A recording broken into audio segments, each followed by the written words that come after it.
Ladies and gentlemen, in a vapid and absurd attempt at trying to get documents related to the Russia fiasco and other issues, the House committee votes to hold William Barr and Wilbur Ross in contempt. New York Post. Congress contempt vote. House Oversight Committee votes to hold Barr in contempt. NPR Politics just in. The House Oversight Committee has passed a measure holding Attorney General William Barr and Commerce Secretary Wilbur Ross in contempt of Congress. This is hilarious. At 24:15, House Oversight votes to hold Bill Barr and Wilbur Ross in contempt over defying a Democratic subpoena for info on citizenship question of 2020 census, setting the stage for a court fight with the Trump administration. Of course, Justin Amash also voted with Democrats. Look, the census issue, AOC said, well, it's not about the citizenship question. It's about, well, you know, this takes it's a 5-year process. I don't see that question as, egregious, but that's another story. Adam Schiff literally wants a second Mueller probe. And I'm not joking about that.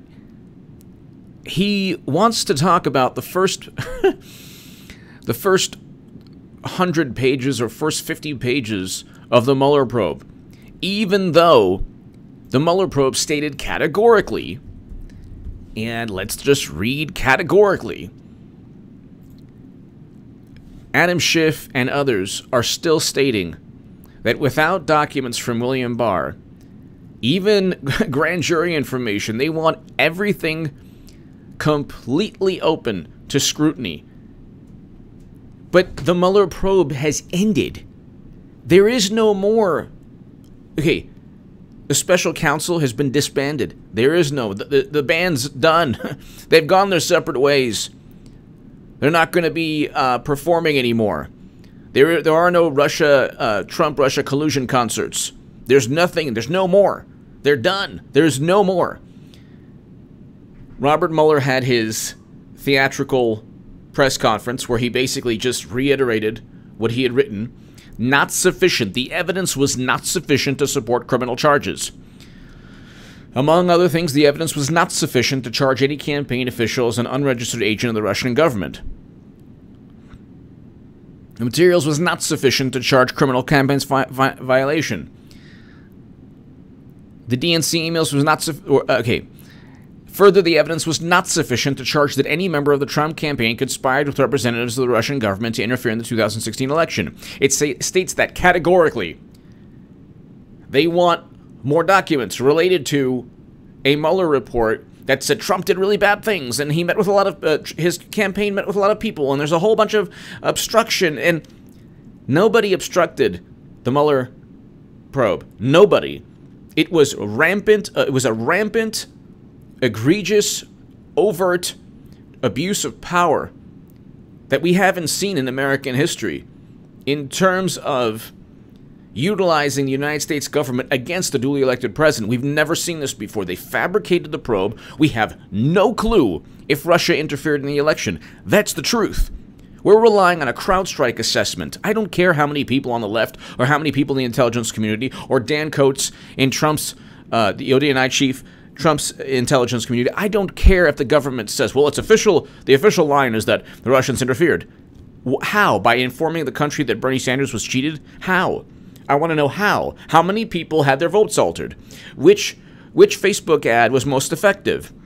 I want to know if the United States government can finally guarantee with certainty that the DNC servers were hacked. I want to know why Company One is part of the indictments of Russian intelligence officers. So you have a situation, ladies and gentlemen, where they have taken as reality, have made the reality to them is that Russia interfered in the election. Therefore, they interfered to help Trump. But think about it. How? The DNC hack alleged hack, which we have no clue if it happened. Again, the DNC servers were never given to the United States government. Even James Comey admitted, well, that's best practices to actually see the servers. They hired CrowdStrike. So we have no clue. Now you have Adam Schiff saying, oh, well, we have to relitigate something that already was put to rest, put to bed. And now you have William Barr in contempt because he's not giving documents that he can't give. So the Supreme Court will say, hey, yeah, you can't give grand jury information. You can't give information that's redacted. Sorry. They didn't even have the right. If William Barr said, oh, yeah, you're not going to see the Mueller report, the Supreme Court would have ruled, well, could have ruled very likely, because that's not protocol. The protocol is it's an internal Justice Department document. If Mueller declined to prosecute, William Barr doesn't technically have to give the Mueller report to Congress, but he did anyway. Then the issue is, well, we're going to hold him in contempt because he didn't testify before the House. Well, he was going to, but he's not going to answer questions from attorneys who work for the Democratic Party. That's the issue there. So Wilbur Ross is held in contempt, and William Barr is held in contempt, and he doesn't care. William Barr does not care, do you understand? He doesn't care. He doesn't care.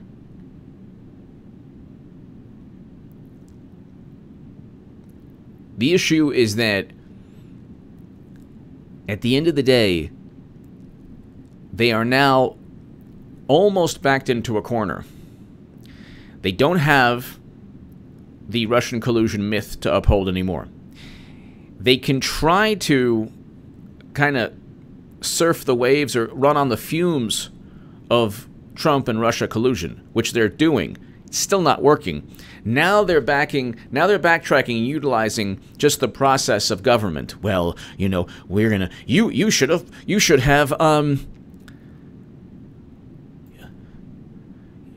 have testified before Congress. Well, he testified before the Senate, but he didn't testify before the House because he doesn't have to speak directly to attorneys of the Democratic Party. That's the issue. So I'll just read you. House Oversight votes to hold William Barr and Wilbur Ross in contempt. The House Oversight Committee voted Wednesday to hold both Attorney General William Barr and Commerce Secretary Wilbur Ross in contempt of Congress for not complying with subpoenas or documents related to the Trump administration's controversial decision to add a question on U.S. citizenship to the 2020 census. It doesn't marginalize anyone. My God. But that's another story. The committee passed the resolution by a vote of 24 to 15. By the way, I have friends who are dreamers. I want them to become citizens. It's like the Democrats are actually given an offer. Fund the wall. You'd have dreamers as citizens. They would rather. They chose not to have a core constituency. Dreamers become citizens. They actually chose that. This was in 2017. Trump was like, yeah, let's negotiate. Give me the wall. You'll have dreamers become citizens instantly. Not instantly, but a pathway, and they said no. They still, up until recently, they haven't brought up an immigration bill, but there hasn't been an attempt at... Anyway, we can go on forever about that. The Democrats are duplicitous on every... Have they passed the Medicare for All bill? They own the House. No, they haven't. No, they haven't. They're worried. They're more worried about trying to tie in Trump with Russia, and we know the whole thing was fabricated now. DNC and Clinton purchased the Steele dossier. DNC outsourced CrowdStrike. Alexander Downer linked directly to the Clinton Foundation. We know it's all nonsense. There was no. They're falling back. The evidence was not sufficient to charge that any member of the Trump campaign conspired with representatives. Then people like Adam Schiff say, oh, well, you know, the evidence was not sufficient to criminally charge, but we know it happened. No, if it happened, you could easily form a criminal case. It didn't happen, therefore you can't form a criminal case. Okay? It's not like Clinton's emails where they're saying, oh, well, it's just relative. You know, it's just so much, so difficult to really, like, prove that she intended. Yes, no, not only did Clinton intend to use servers outside of the United States government. How do you not intend to do that? She paid her own tech person, Brian Pagliano, for 4 years. His emails were missing, by the way. And for 4 years, he was at the State Department. They found a way to transfer top secret and special access program intelligence outside of the United States government onto servers located in her basement and elsewhere. Outside the... This is what Bill Maher doesn't get when he's like, oh, well, you know, they both obstructed justice, but Trump did worse. No, he didn't. We have no clue if Comey's memos are accurate. We have no clue... Well, not only that, he had every right to fire Comey. Comey was insubordinate, broke protocol, and apparently lied about what Attorney General Loretta Lynch said to him in a meeting. Lied under oath. But anyway...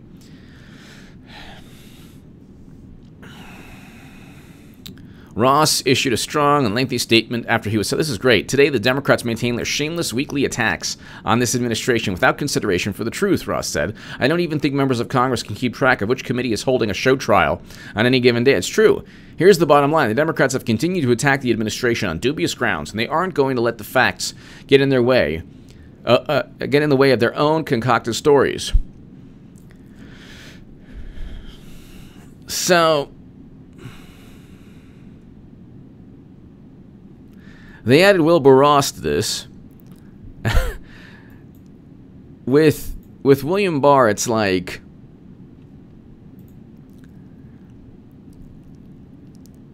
they are trying to relitigate. They are trying to relitigate yet another failed propaganda spin. How many Facebook ads swung the election? Which Facebook ads in which swing states? Can we get any information on that? Does it always have to be vague, broad, nebulous, all-encompassing claims? They interfered in our election. They're in our election system. Really? So they're so afraid of Clinton, even though she did nothing to prevent the sale, and she could have, not single-handedly, but if she had private servers outside of the United States government, I think she's pretty powerful, pretty influential. So Madam Cyberhack could have simply stated, hey, you know what, probably not good for national security, but she didn't care. President Obama could have vetoed the sale of 20% at that point of U.S. uranium capacity. 20% uranium capacity gave Putin monopoly on the world's supply of uranium. But that was okay. It's just a business transaction. Uranium One literally gives money. Literally gives money. Millions of dollars. Executives. Millions of dollars in the Clinton Foundation. I can't prove anything. It was just a coincidence. They had no reason to do... I mean, it had nothing to do with the sale. Then why did they give the money? Why'd they give the money? And you know what? Look. You have a situation now with Mitch McConnell's wife, Elaine Chao, the Secretary of Transportation. If it was Clinton, they would say, well, you can't prove anything. You can't prove anything.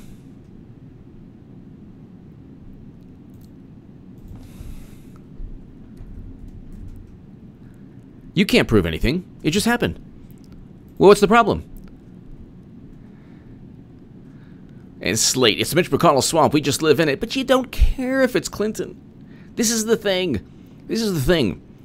Mitch McConnell, Elaine Chao's empire of corruption. Well, wait a second. Just reverse the tables. If it's Bill and Hillary Clinton, no problem. So, McConnell shrugs off questions about preferential treatment by Chao. There probably is preferential treatment. Senate Majority Leader Mitch McConnell shrugged off questions Tuesday about whether he received special treatment from the Transportation Department because of his marriage. Well, of course he did.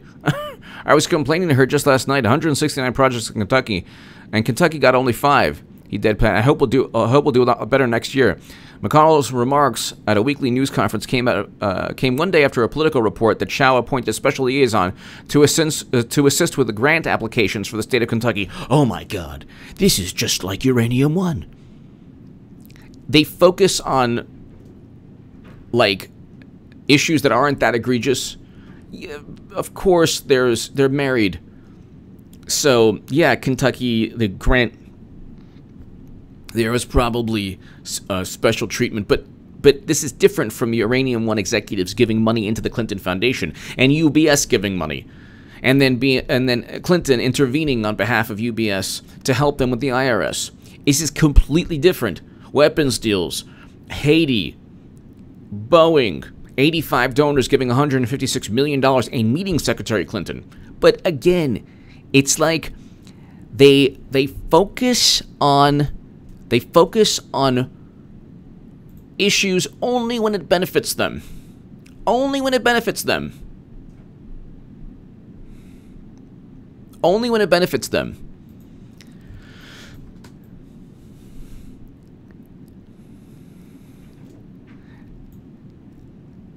The thing is like, it goes like this. They pretend that they care. But what they do is everything is done to shield both the Golden Muumuu and her husband, Bubba Bill. And they feign outrage. The left is, they're like amazing, and like the theatrical performance is amazing. But here you have, they fabricated, and she's running again. She has time. There's a great segment by a YouTuber. His name is, he's just awesome. He does body language and that analysis. Okay, it's Derek Van Schaik. He's fantastic. He has almost 300,000 subs. He's fantastic. Derek Van Schaik. And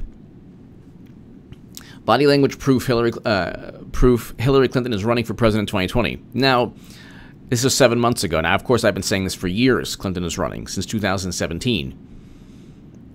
But this is a fascinating segment, and she's running, okay? But oh my God, what was my point here? Oh my God. I lost my point. Oh yeah. In the comments section of this segment, you have people saying, well, this didn't age well. She's not running yet. This didn't age well. This segment aged poorly. This segment didn't age well, Mr. Van Schaik. No, it's aging perfectly, like a fine wine. And when you pop open the cork, it'll be, why aren't I 50 points ahead, you might ask? Ah, the luscious rosé. Let's enjoy that with one of Bill Clinton's cigars. I have a cigar that goes really well with that nice rosé. That why aren't I 50 points ahead rosé? Anyway, body language proof. Okay, so she's running again for president. Derek Van Schaik, it's an apolitical channel. It's not political, but and he does amazing body language analysis. Okay, there's some great body language channels on YouTube also. But this guy is phenomenal. Okay, she's obviously running. When she decides to run, it could be this month. It could be right before December. Some people say even after Iowa, which I don't think that it would be after Iowa. But, because I read an article where she could even run after Iowa. I don't think so. I think December, November, December is like she would have to, or she will by then, decide to run. She's running again. Why wouldn't she? Why? Because she lost twice? Who cares? The point is, it was Clinton who purchased the Steele dossier. It was Clinton and the DNC who outsourced CrowdStrike. Alexander Downer. You have Comey, Strzok, McCabe, Clapper, Brennan, all of them working at the behest. Everything they did benefited two people, Bill and Hillary. This contempt vote benefits Bill and Hillary. It's not a matter of U.S. national security. It's not a matter of protecting the country. It's a matter of upholding a failed political party. Madam Cyberhack, the Golden Muumuu essentially controls a political party. That's it. So you have to look at it from the perspective of when she runs again. Don't lose sight of the fact, oh, well, she ran because, Joe Biden's Botox injection, morphed into some kind of, God forbid, horrendous substance. Now he looks like the Elephant Man. Well, what are we going to do? We had to get Madam Cyberhack the Golden Moo-Moo. No. Whatever it is, whatever reason, they're going to say, well, she didn't really want to, but she was thrust into it to protect the country. I told you, it's going to be like, you want me to run? I don't know if I can do it. Okay, fine. You're going to see the New York Times articles, but when it happens, be prepared psychologically, emotionally, be ready. Because all of this, the contempt vote today, you think they care about parts of the Mueller report that ultimately lead to the fact that there was no evidence to criminally indict anyone on collusion? And then Adam Schiff is like, well, there was no legal statute of collusion. It's U.S. Code 18 U.S. Code 371. I speak about that in my Federalist article.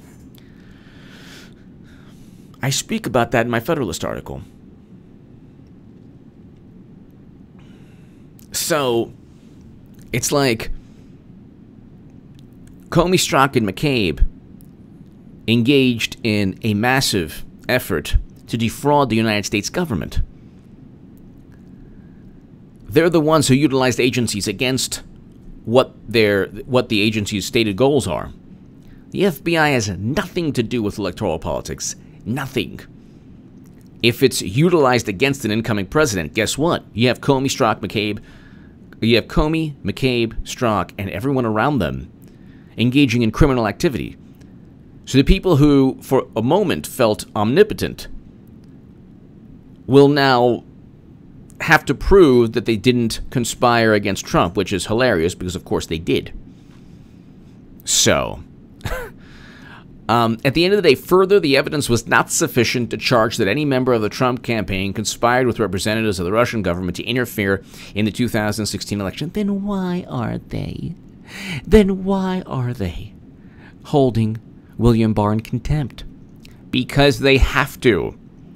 They absolutely have to. They have no choice. What do you think they're going to do? Focus on legislation? They have the media. And this, by the way, ladies and gentlemen, is a momentary time in politics. I mean, this is a fleeting moment in politics. The Democratic Party, the liberal political establishment, media, they're in the same kind of political quagmire. Even though they don't hold the executive branch, there was a moment where Republicans under the Bush administration generally had control or immense influence over the media. Early on into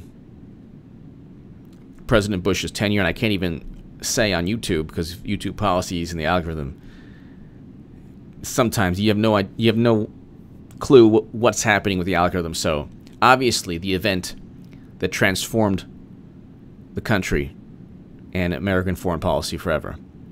Right after that, you had immense control of both. You had a conservative Republican ideology that found its way into the media and that was very judgmental, that condemned, that utilized also religion, that and everyone was on their high horse and they were on a soapbox, and it didn't work out well for the Republican Party. That was a fleeting moment in time. This is also a fleeting moment in time. The religion of Democrats is the religion of outrage, the Twitter theocracy that they worship at every day. When you condemn and you judge the way Republicans used to and the way Democrats continually do at this moment, you can't, it's not sustainable. Because nobody likes to be judged by a bunch of imbeciles who are hypocrites, which is what the left is. which is what the Republicans were back in the day.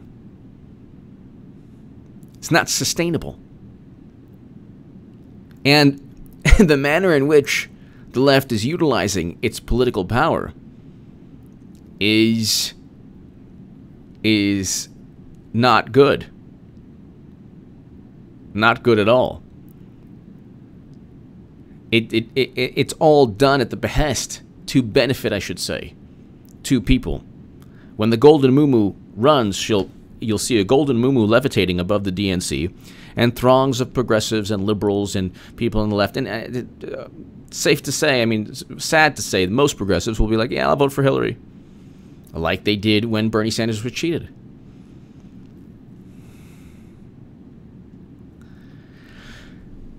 You have a battle of ideas that this contempt vote today, nobody cares about the contempt vote. Most Americans don't really even know who William Barr is, to tell you the truth. It's just, most Americans, we have 320 million people in this country. And they're working like all people in all countries to just, pay the bills, raise their kids, have a good life, focus on happiness generally, and trying to just, make a better world for their families, their children. And it's not like they're, like, most people are not outraged. Contempt? You mean, well, we were going to go to dinner tonight, but William Barr's being held in contempt, along with Ross? No. That's it. I've lost my appetite. We're not going. We're going to stay home and mourn the, we're going to stay home and sing a ballad to Pelosi and Schiff and Madam Cyberhack, the Golden Muumuu, in unity. It doesn't work that way. Democrats, like, their last, like, this is the last hurrah, this is the last, you're looking at the last couple of years of this bizarre, warped, Twitter-fueled, bizarre social media outrage victim-fueled,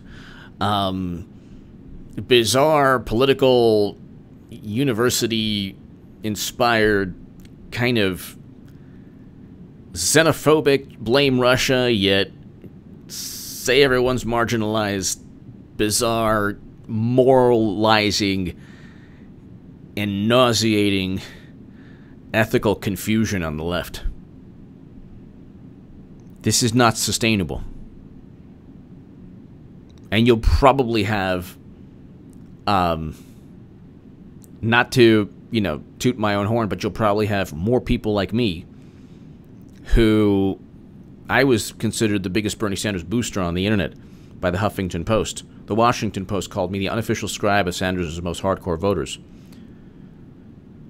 I'm now a Trump supporter, very proud of that. I have my own firearms channel, which by the way, I'm transitioning into an extension. That's what I'm talking about, my extension of my new website, which will help anyone defeat an argument or a debate with a person suffering from Trump derangement syndrome. But anyway, that's another story. You'll have people who were once on the left, and I'm not necessarily conservative. I am about the Second Amendment and other issues, but not all issues. You'll have people like me who were once part of a cult called liberal politics or progressive politics, and who are now Trump supporters, and who might vote for Tulsi Gabbard in the future because of her non-interventionist foreign policy, as opposed to if Ted Cruz runs. So people like me are now Trump supporters. Trump's fighting back against corrupt intelligence officials, presiding over the beginning of peace between North and South Korea, great economy, prison reform. I mean, what more do you want? He's a good president. I explain why Bernie supporters should vote Trump 2020. But I'm the type of person also, if Tulsi Gabbard is the nominee, and it's not somebody like Trump, it's somebody more like Paul Ryan, I easily, without hesitation, vote for Tulsi Gabbard. But this type of politics, this truly xenophobic, blame Russia for your problems Democratic politics is not sustainable. And it's done to make everything morally relative for Hillary Clinton's next 2020 campaign. She's running again. When she runs again, I mean, honestly, God bless Hillary Clinton. Just say you're running. Just do it. If there's anybody who watches from the Clinton campaign, this channel, just do it already. What are you waiting for? What are you waiting for? It actually behooves you to just, just say you're going to tell Madam Cyberhack that, you know what, it's better to actually, look, Trump waited until June. Wait till June or July. Don't wait till November. Why? America needs the amusement and the joy of having the first female, possibly the first female president run. Come on. State your case of why you're better than the orange monster. Orange monster. What are you waiting for? Just run already. The country needs you to run. What are you waiting for? So if anyone in the Golden Moo-Moo's campaign watches this channel, just do it already. What are you waiting for? Biden? Come on. Come on. Kidding me. I get tired watching Biden just walk from one end of the room to the other. Like, I like, all my motivation for just doing things, like, gosh, that was debilitating. Look at that. Bernie? Come on, the Russians love Bernie. Come on. Come on. Kristen Gillibrand, please. Talking about. Come on. Do it. You can do it. What are you waiting for? Just go ahead and announce. You're not fooling anyone. I already spilled the beans for you. So if you're watching, just do it already. And actually, you'll lose, because that's... America is not going to elect... Well, it doesn't matter. Look. 99.9% Clinton will lose again. Doesn't matter, though. She's still running. The point is, why wait if you're the Clinton campaign? I get it. You don't want the negative press. But you know what? You have more time to state your case. Go on The View. Go on Jimmy Kimmel. Don't talk about his Karl Malone segment where it was overtly racist, but yet nobody cares. Unfortunately, on the left, isn't that interesting? State your case. Anyway, give me your thoughts below. The contempt vote is done essentially to help Clinton 2020. I mean, that's what it's all about. My Patreon link is below if you want to support my voice long term.